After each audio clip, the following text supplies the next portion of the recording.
नमस्कार दोस्तों, मैं सीपी आप सभी का आपके अपने चैनल में एक बार फिर से हार्दिक अभिनंदन करता हूं। आप सभी अच्छे होंगे ये मैं आशा करता हूं। आज हम जो चर्चा करेंगे वो करेंगे पॉलिटी से संबंधित, और पॉलिटी में ही एक प्रमुख जो टॉपिक है वो रहेगा प्रमुख अनुच्छेद।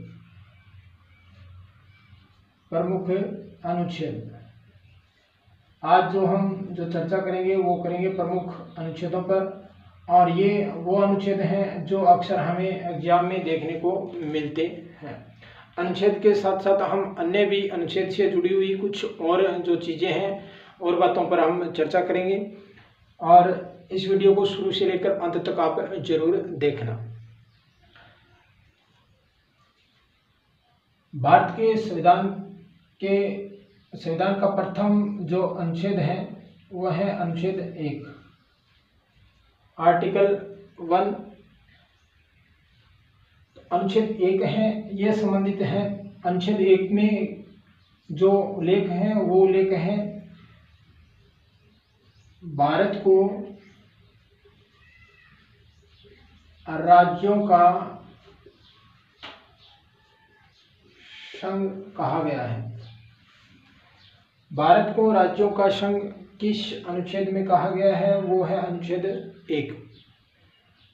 कई बार ये पूछा जाता है कि भारत किस प्रकार का है। भारत है वो राज्यों का संघ है, और ये जो उल्लेख है ये हमें देखने को मिलता है अनुच्छेद 1 के अंदर। इसके बाद जो अगला जो अनुच्छेद है वो है अनुच्छेद 3। अनुच्छेद 3 के अंदर उल्लेख किया गया है, एक तो अगर भारत में कोई नया राज्य बनाना हो, नया राज्य, या भारत के राज्य के नाम में कोई बदलाव करना हो, नाम में बदलाव, या भारत के राज्य की सीमा में कोई फेरबदल करना हो, सीमा में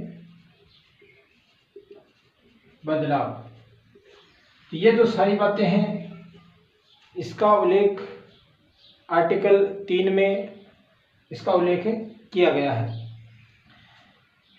आर्टिकल 3 का जो संबंध है वो है राज्य, भारत में अगर कोई नया राज्य बनाना है, या राज्य के नाम में कोई परिवर्तन करना है, या राज्य की सीमा में कोई फेरबदल करना है, इन बातों का जो उल्लेख है वो मिलता है आर्टिकल 3 में। और ये सभी जो बातें हैं, नया राज्य बनाना, राज्य के नाम में बदलाव या सीमा में बदलाव, ये जो अधिकार दिया गया है वो दिया गया है संसद को। और ये क्वेश्चन है वो कई बार देखा भी गया है। एग्जाम में ये देखने को मिलता है कि अगर भारत के अंदर नया राज्य बनाना है तो ये अधिकार किसे दिया गया है? तो ये अधिकार दिया गया है संसद को। इसके बाद जो प्रमुख जो अनुच्छेद है वो है अनुच्छेद 5 से 11। अनुच्छेद 5 से 11 और भाग 2। अनुच्छेद 5 से 11 और भाग 2। अनुच्छेद 5 से 11 में जो उल्लेख मिलता है वो मिलता है नागरिकता का। नागरिकता से संबंधित जो अनुच्छेद है वो है 5 से 11 और भाग 2। कई बार हमें ये पूछने को मिलता है कि नागरिकता से संबंधित कौन सा भाग है, तो वो है भाग 2, या भाग 2 में किसका उल्लेख किया गया है? तो वो किया गया है नागरिकता का। वहीं भारत के अंदर जो नागरिकता है वो एकल नागरिकता है, एकल नागरिकता। और ये एकल नागरिकता का जो प्रावधान है ये भारत के संविधान में इंग्लैंड के संविधान से अपनाया गया है। किसे अपनाया गया है? इंग्लैंड के संविधान से। तो अनुच्छेद 5 से 11 भाग 2 है, ये संबंधित है नागरिकता से। भारत के पास एकल नागरिकता है, और एकल नागरिकता का ये जो प्रावधान है ये भारत के संविधान ने इंग्लैंड के संविधान से अपनाया था। इसके बाद जो अगला अनुच्छेद है वो है अनुच्छेद 12 से 35, और भाग 3, अनुच्छेद 12 से 35 और भाग 3। इसमें जो उल्लेख देखने को मिलता है वो मिलता है मौलिक अधिकारों का। मौलिक अधिकार भाग 3 है, ये किससे संबंधित है? ये मौलिक अधिकार से संबंधित है। वही अनुच्छेद 12 से 35 ये किससे संबंधित है? ये है मौलिक अधिकारों से। और ये मौलिक अधिकारों का जो प्रावधान है ये भारत के संविधान ने कहाँ से अपनाया था? अमेरिका के संविधान से। कहाँ से अपनाया था? अमेरिका के संविधान से। अब अगर हम और चर्चा करें तो प्रत्येक नागरिक को 7 मौलिक अधिकार प्राप्त किए गए थे। कितने किए गए थे? 7 मौलिक अधिकार। जब हमारा संविधान जब लागू हुआ था 26 जनवरी 1950 को, उस समय प्रत्येक नागरिक के पास 7 मौलिक अधिकार थे। लेकिन आज अगर हम वर्तमान की बात करें तो वर्तमान में सिर्फ और सिर्फ 6 ही मौलिक अधिकार हैं, क्योंकि 42वें संविधान संशोधन 1976, 42वां संविधान संशोधन 1976 के द्वारा 44वां संविधान संशोधन 1978, 44वां संविधान संशोधन 1978 के द्वारा जो संपत्ति का जो मौलिक अधिकार था उसे हटा दिया गया था। 44वें संविधान संशोधन के द्वारा संपत्ति का जो मौलिक अधिकार था उसे हटा दिया गया था, और संपत्ति का जो मौलिक अधिकार था उसका जो उल्लेख था वो था अनुच्छेद 31 में। जो संपत्ति का जो मौलिक अधिकार था उसका जो उल्लेख था वो अनुच्छेद 31 में था। और आज अगर हम संपत्ति के अधिकार की बात करें तो वो संपत्ति का अधिकार न होकर एक कानूनी अधिकार है, और उसे अनुच्छेद 300 क में रखा गया है। कहाँ रखा गया है? अनुच्छेद 300 क में। पहले जो संपत्ति का जो अधिकार था उसका उल्लेख अनुच्छेद 31 में था। आज जो संपत्ति का अधिकार है वो एक कानूनी अधिकार है, और उसे सिर्फ और सिर्फ एक कानूनी अधिकार का दर्जा दिया गया है, और उसे अनुच्छेद 300 क में रखा गया है। अगर पूछे आज वर्तमान में मौलिक अधिकार कितने हैं तो वो हैं 6। और जो संपत्ति का अधिकार था उसे 44वें संविधान संशोधन 1978 के द्वारा हटा दिया गया है। वहीं अगर मैं चर्चा करूं अनुच्छेद 32 की, अनुच्छेद 32 है, इसमें यह है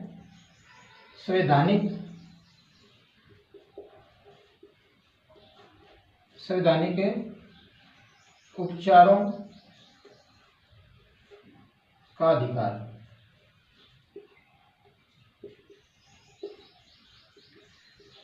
अनुच्छेद 32 है, यह है संवैधानिक उपचारों का अधिकार। और अनुच्छेद 32 को बाबा साहेब भीमराव अम्बेडकर ने संविधान की क्या कहा है? आत्मा। किसने? बाबा साहेब भीमराव अम्बेडकर ने संविधान की क्या कहा है? आत्मा या हृदय कहा है। ये क्वेश्चन कई बार देखा गया है कि बाबा साहेब भीमराव अम्बेडकर ने संविधान की आत्मा किसे कहा है? तो वो कहा है संवैधानिक उपचारों का अधिकार। और संवैधानिक उपचारों का अधिकार का जो उल्लेख है वो अनुच्छेद 32 में देखा गया है।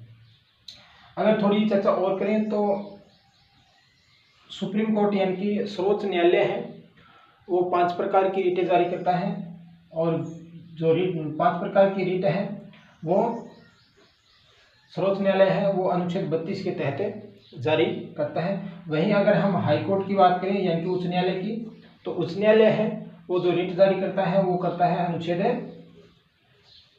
226 के तहत। अगर सुप्रीम कोर्ट की बात करें तो ये जो रीट जारी करता है वो अनुच्छेद 32 के तहत जारी करता है। वहीं हाई कोर्ट यानी कि उच्च न्यायालय की अगर बात की जाए तो उच्च न्यायालय है वो जो रीट जारी करता है वो करता है अनुच्छेद 226 के तहत। इसके बाद अगर हम चर्चा करें तो वो करेंगे अनुच्छेद 36 से 51 और भाग 4। अनुच्छेद 36 से 51 और भाग 4। अनुच्छेद 36 से 51 और भाग 4 में जो उल्लेख मिलता है वो मिलता है राज्य के नीति निर्देशक तत्व। किसका मिलता है? राज्य के नीति निर्देशक तत्वों का। और राज्य के नीति निर्देशक जो तत्व हैं ये अपनाए गए हैं आयरलैंड के संविधान से। कहाँ से अपनाए गए हैं? आयरलैंड के संविधान से। कई बार ये एग्जाम में हमें देखने को मिलता है कि भारत के संविधान में राज्य के नीति निर्देशक जो तत्व हैं ये किस संविधान से अपनाए गए हैं? तो वो अपनाए गए हैं आयरलैंड के संविधान से।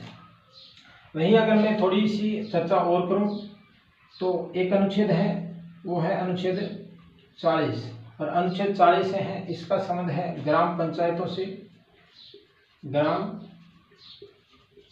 पंचायतों से किससे है? ग्राम पंचायतों से। पंचायती राज का जो संबंध है वो अनुच्छेद 40 से है। अगर इसके बाद अगर हम चर्चा करें तो वो करेंगे अनुच्छेद 51A और भाग 4A। यदि हमें क्वेश्चन है वो देखने को मिलता है तो इसमें जो उल्लेख मिलता है वो मिलता है मूल कर्तव्यों का। इसका मिलता है मूल कर्तव्यों से संबंधित जो अनुच्छेद है वो है अनुच्छेद 51A और भाग 4A। जो मूल कर्तव्य हैं ये भारत के संविधान में सोवियत संघ यानी कि रूस के संविधान से अपनाए गए हैं। कहाँ से अपनाए गए हैं? रूस के संविधान से अपनाए गए हैं। अगर हम थोड़ी और चर्चा करें तो अगर पूछ लिया जाए कि मूल संविधान में कितने मौलिक कर्तव्य थे तो मूल संविधान में कोई मौलिक कर्तव्य नहीं था। यानी कि मूल संविधान में किसी प्रकार के मौलिक कर्तव्य का उल्लेख नहीं था। जबकि 42वां संविधान संशोधन के तहत 42वां संविधान संशोधन 1976 के तहत जो मौलिक कर्तव्य हैं उनको जोड़ा गया। और कितने जोड़े गए थे? वो जोड़े गए थे 10। कितने जोड़े गए थे? 10। यानी 42वें संविधान संशोधन 1976 के तहत कितने मौलिक कर्तव्य जोड़े गए थे? 10। मूल संविधान में कोई मौलिक कर्तव्यों का उल्लेख नहीं था। ये जो मौलिक कर्तव्य है इसका जो प्रावधान है ये रूस के संविधान से लिया गया है। और मौलिक कर्तव्यों का संबंध है वो 51A भाग 4A में उल्लेख है। और एक समिति है उसका नाम कई बार पूछा जाता है कि किस समिति की सिफारिश से मौलिक कर्तव्य हैं उसे संविधान में जोड़ा गया है। ये आप उस समिति का नाम आप कमेंट में आप बताओगे। अगर आज हम वर्तमान में अगर मौलिक कर्तव्यों की बात करें तो वो है 11। कितने हैं? 11। 42वें संविधान संशोधन 1976 के माध्यम से 10 जोड़े गए थे लेकिन वर्तमान में कितने हैं? 11। जबकि जो 11वां है ये जोड़ा गया था 86वें संविधान संशोधन 86वें संविधान संशोधन 2002 के द्वारा। यानी अनुच्छेद 51A भाग 4A में जो उल्लेख मिलता है वो मिलता है मौलिक कर्तव्यों का यानी कि मूल कर्तव्यों का। ये जो मूल कर्तव्य का जो प्रावधान है ये रूस के संविधान से लिया गया है। मूल संविधान में यानी कि जब हमारा संविधान लागू हुआ था उस समय किसी भी मौलिक कर्तव्यों का कोई उल्लेख नहीं था। जबकि 42वें संविधान संशोधन 1976 में 10 मूल कर्तव्य हैं वो जोड़े गए थे। और एक समिति थी जिसका नाम कई बार पूछा जाता है वो थी श्रवण सिंह समिति। इसकी सिफारिश पर मूल कर्तव्य हैं वो संविधान में अपनाए गए थे।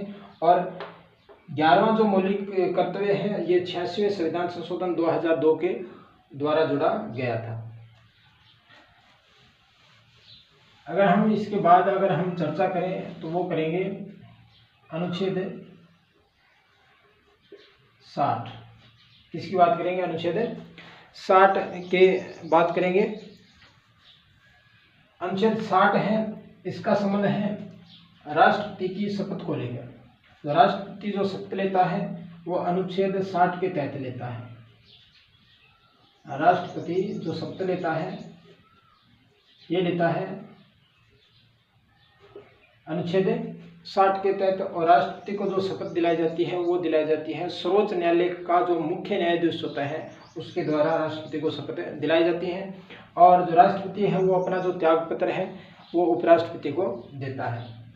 वहीं अगर हम चर्चा करें अनुच्छेद 69 की, तो अनुच्छेद 69 में उपराष्ट्रपति है उसकी शपथ का प्रावधान है। उपराष्ट्रपति की शपथ का प्रावधान, उपराष्ट्रपति जो शपथ लेता है वो अनुच्छेद 69 के तहत लेता है। और वहीं अगर हम चर्चा करें तो वो करेंगे 159 अनुच्छेद 159 में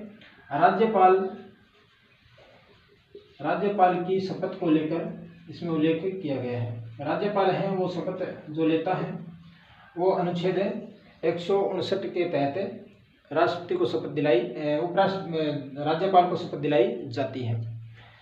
इसके बाद अगर हम चर्चा करें तो वो करेंगे अनुच्छेद 61। अनुच्छेद 61 ये भी कई बार हमें एग्जाम में देखने को मिलता है। अनुच्छेद 61 है, इसमें जो प्रावधान है वो है राष्ट्रपति पर महाभियोग। अगर राष्ट्रपति को पद से हटाया जाता है तो राष्ट्रपति पर महाभियोग चलाया जाता है। और जो महाभियोग जो चलाया जाता है वो अनुच्छेद 61 के तहत चलाया जाता है। तो राष्ट्रपति पर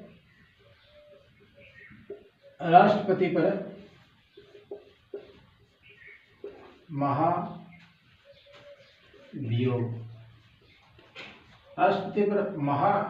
जो लगाया जाता है वो अनुच्छेद 61 के तहत लगाया जाता है। वहीं अगर हम चर्चा करें तो वो करेंगे अनुच्छेद 72। अनुच्छेद 72 में एक उल्लेख देखने को मिलता है कि राष्ट्रपति के पास एक अधिकार है, वो मृत्युदंड को क्षमा कर सकता है। क्या कर सकता है? मृत्युदंड को क्षमा कर सकता है।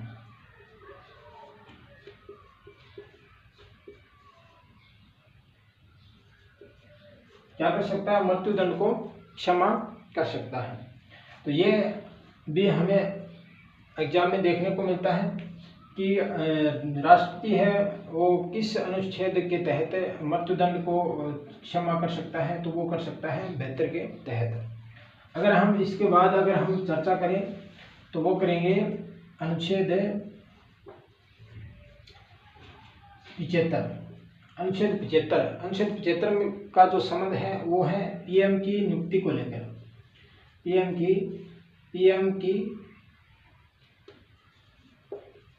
नियुक्ति, पीएम यानी कि प्रधानमंत्री की जो नियुक्ति है वो अनुच्छेद 75 के तहत की जाती है। और प्रधानमंत्री की जो नियुक्ति है ये की जाती है राष्ट्रपति के द्वारा। किसके द्वारा की जाती है? राष्ट्रपति के द्वारा। कई बार हमें ये क्वेश्चन देखने को मिलता है कि प्रधानमंत्री होता है, निर्वाचित होता है, मनोनीत होता है या नियुक्त होता है, या इनमें से कोई नहीं। तो हमारा जो उत्तर होगा वो होगा नियुक्त, यानी कि प्रधानमंत्री है वो राष्ट्रपति के द्वारा क्या किया जाता है? नियुक्त किया जाता है। और किस अनुच्छेद के तहत? अनुच्छेद 75 के तहत। वहीं अगर हम चर्चा करें तो वो करेंगे अनुच्छेद 76। अनुच्छेद 76 है, इसका संबंध है भारत का महान्यायवादी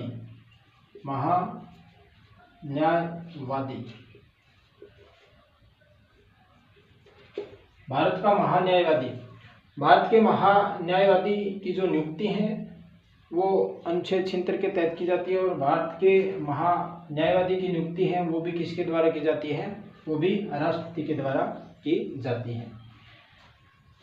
इसके बाद अगर हम चर्चा करें तो वो करेंगे अनुच्छेद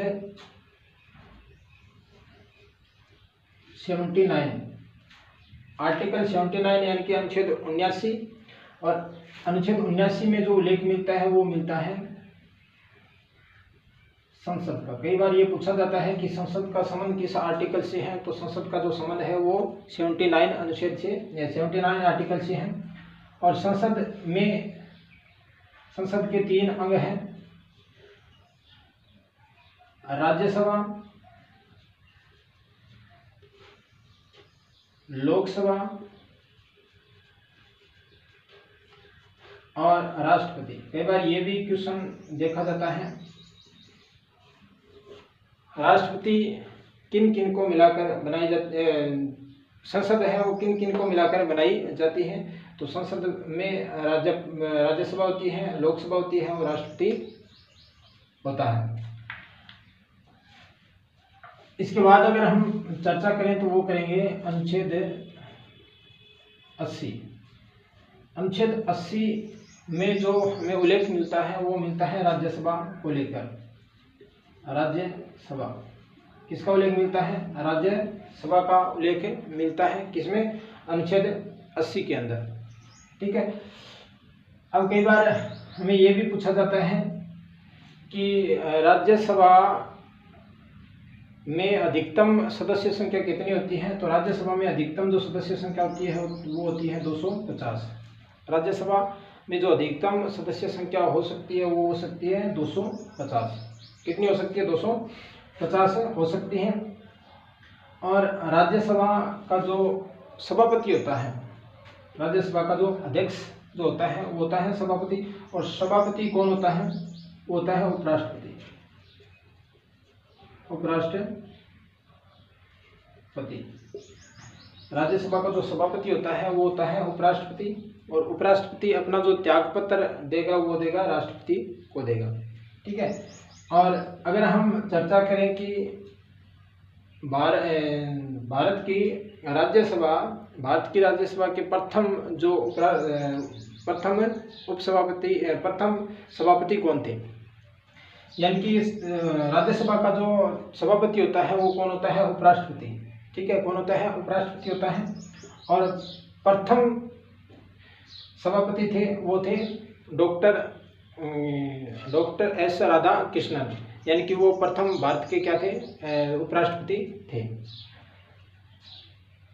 इसके बाद अगर हम चर्चा करें तो वो करेंगे अनुच्छेद 81। अनुच्छेद 81 में जो अनुच्छेद 81 का जो संबंध है वो है लोकसभा से। अनुच्छेद 81 का संबंध किससे है? वो है लोकसभा से। अनुच्छेद 81 में जो उल्लेख मिलता है वो मिलता है लोकसभा का। और लोकसभा में अधिकतम जो सदस्य संख्या है वो वर्तमान में है 550। अधिकतम सदस्य संख्या कितनी हो सकती है लोकसभा में? 550। लेकिन 2019 से पहले इसमें कितनी थी? 552 थी। कितनी थी? 552। यानी कि 104वां संविधान संशोधन है। 104वां संविधान संशोधन 2019 में 2 ऐसे सदस्य जो राष्ट्रपति के द्वारा अंगल भारतीय से मनोनीत किए जाते थे, उसका जो प्रावधान है उसको क्या कर दिया गया है? समाप्त कर दिया गया है। राष्ट्रपति के द्वारा पहले लोकसभा में 2 सदस्य क्या किए जाते थे? मनोनीत किए जाते थे। क्या किए जाते थे? मनोनीत। उससे मनोनीत का जो प्रावधान है वो अनुच्छेद 104 संविधान संशोधन 104 के तहत उसे क्या कर दिया गया है? समाप्त कर दिया गया है। तो अब अगर हम चर्चा करें कि लोकसभा में जो अधिकतम जो सदस्य संख्या है वो कितनी हो सकती है? वो हो सकती है 550। वहीं जो राज्यसभा में राष्ट्रपति के द्वारा 12 सदस्य मनोनीत किए जाते हैं, आज भी किए जाते हैं। फिर अगर हम बात करें कि प्रथम जो लोकसभा है उसका चुनाव जो हुआ था वो हुआ था 1951 और 52 में। प्रथम लोकसभा का जो चुनाव है वो हुआ था 1951-52 में।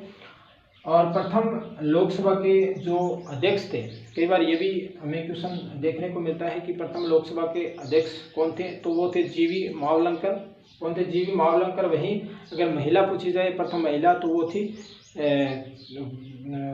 जो प्रथम महिला थी वो थी मीरा कुमार। ठीक है। और आज जो वर्तमान की जो लोकसभा है वो 17वीं लोकसभा है, और 17वीं लोकसभा के जो अध्यक्ष हैं वो है ओम बिरला जी। कई बार हमें ये भी क्वेश्चन देखने को मिलता है कि सबसे अधिक जो लोकसभा की जो सीटें हैं वो किस राज्य में है। तो मैं आपको एक छोटी सी ट्रिक बताऊंगा। ट्रिक है उमा बेबी। उसे उत्तर प्रदेश में सबसे अधिक लोकसभा की सीटें हैं वो 80 हैं। फिर मां से महाराष्ट्र में लोकसभा की जो सीटें हैं वो 48 हैं। फिर हैं बे से पश्चिम बंगाल में जो लोकसभा की जो सीटें हैं वो 42 हैं। और वहीं बिहार में जो लोकसभा की सीटें हैं वो 40 हैं। उससे हो गया यूपी यानी कि उत्तर प्रदेश में 80 हैं। मां से हो गया महाराष्ट्र में जो लोकसभा की सीटें हैं वो 48।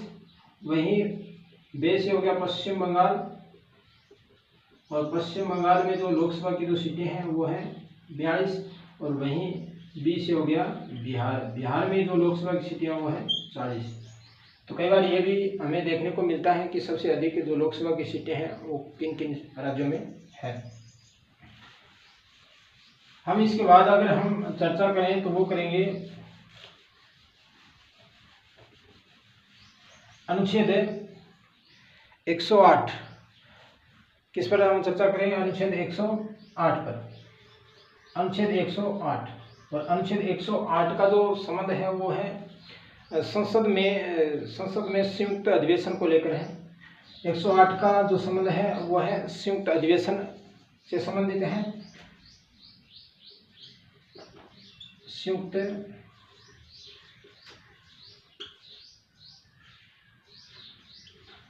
संयुक्त अधिवेशन यानी लोकसभा और राज्यसभा की जो संयुक्त जो बैठकें हैं उसका जो प्रावधान है वो अनुच्छेद 108 में है। और इसके बाद अगर हम चर्चा करें तो वो करेंगे अनुच्छेद 110। अनुच्छेद 110 का जो संबंध है वो है धन विधेयक से। किससे है? धन विधेयक। और कई बार ये क्वेश्चन हमें देखने को मिलता है कि धन विधेयक का जो उल्लेख है वो किस आर्टिकल से है, तो वो है 110। और धन विधेयक है वो केवल और केवल लोकसभा में पारित किया जाता है। कई बार ये भी क्वेश्चन देखा जाता है कि धन विधेयक है वो पारित किया जाता है केवल राज्यसभा में, केवल लोकसभा में, राज्यसभा या लोकसभा में, या इनमें से कोई नहीं। तो केवल और केवल जो धन विधेयक है वो कहाँ पारित किया जाता है? वो किया जाता है लोकसभा के अंदर। वहीं अगर हम चर्चा करें तो वो करेंगे अनुच्छेद 112। अनुच्छेद 112 में जो प्रावधान जो मिलता है वो मिलता है बजट को लेकर। किसको लेकर? बजट को लेकर। बजट का जो प्रावधान है ये अनुच्छेद 112 में इसका उल्लेख किया गया है। इसके बाद अगर हम जो चर्चा करें तो वो करेंगे 112 के बाद हम जो चर्चा करेंगे वो करेंगे अनुच्छेद 123। अनुच्छेद 123 में जो उल्लेख मिलता है वो मिलता है अध्यादेश के बारे में। राष्ट्रपति है वो अध्यादेश जो जारी करता है वो अनुच्छेद 123 के तहत जारी करता है। इसके तहत अनुच्छेद 123 के तहत राष्ट्रपति है वो अध्यादेश जारी करता है। वहीं अगर राज्यपाल की अगर बात की जाए तो राज्यपाल है वो अध्यादेश जो जारी करता है वो करता है 213 के तहत। ये अध्यादेश कौन जारी करता है? अनुच्छेद 123 के तहत जो राष्ट्रपति है वो अध्यादेश जारी करता है। वहीं एक 213 है, इसके तहत जो अध्यादेश जारी किया जाता है वो किया जाता है राज्यपाल के द्वारा। किसके द्वारा जारी किया जाता है? राज्यपाल के द्वारा। वहीं अगर हम चर्चा करें तो वो करेंगे अनुच्छेद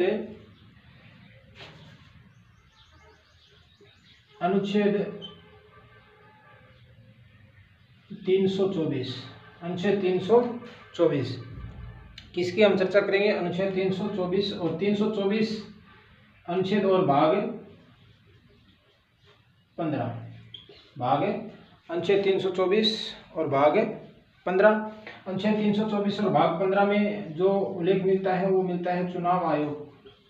किसका मिलता है? चुनाव आयोग का। अनुच्छेद 324 है, इसका संबंध चुनाव आयोग से है। और भारत में चुनाव आयोग का जो गठन है वो किया गया था 25 जनवरी 1950। कब किया गया था? 25 जनवरी 1950 को। इसी कारण 25 जनवरी को क्या मनाया जाता है? मतदाता दिवस मनाया जाता है। चुनाव आयोग का जो गठन है वो किया गया था 25 जनवरी 1950 और इसी कारण 25 जनवरी को जो दिवस मनाया जाता है वो मनाया जाता है मतदाता दिवस। वहीं अगर हम थोड़ी और चर्चा करें तो वो करेंगे जो चुनाव आयोग के जो प्रथम अध्यक्ष थे वो थे सुकुमार सेन। कौन थे? सुकुमार सेन। सुकुमार सेन ये क्या थे? प्रथम अध्यक्ष। यानी जो चुनाव आयोग है ये 3 सदस्यीय होता है। इसमें एक मुख्य चुनाव आयुक्त होता है और 2 अन्य चुनाव आयुक्त होते हैं। एक मुख्य चुनाव आयुक्त हो गया और 2 अन्य चुनाव आयुक्त होता है। तो प्रथम जो अध्यक्ष था वो था सुकुमार सेन। ठीक है, कौन था? सुकुमार सेन। इसके बाद अगर हम चर्चा करें तो वो करेंगे अनुच्छेद 352। अनुच्छेद 352। अनुच्छेद 352 का जो संबंध है वो है राष्ट्रीय आपातकाल। इसे राष्ट्रीय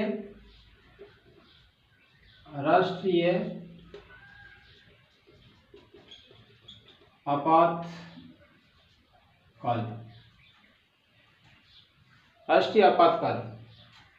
अनुच्छेद 352 का जो संबंध है ये है राष्ट्रीय आपातकाल को लेकर। और राष्ट्रीय आपातकाल है ये पूरे देश में लगाया जाता है।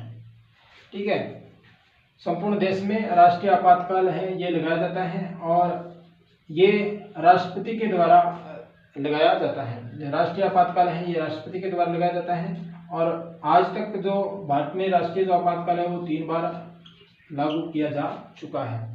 उनमें से 1962 में तो प्रथम जो राष्ट्रीय आपातकाल है ये 1962 यानी कि भारत और चीन का जब युद्ध हुआ था उस समय लगाया गया था। फिर एक 1971 में लगाया गया था भारत और पाकिस्तान के युद्ध में, और एक लगाया गया था 1975 में। तो अब तक राष्ट्रीय जो आपातकाल है वो राष्ट्रीय आपातकाल वो 3 बार भारत में लागू हो चुका है, 1962, 1971 और 1975। 1975 में देश में आंतरिक अशांति के कारण राष्ट्रीय आपातकाल लागू किया गया था।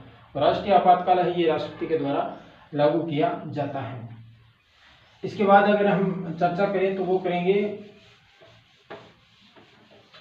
अनुच्छेद 356।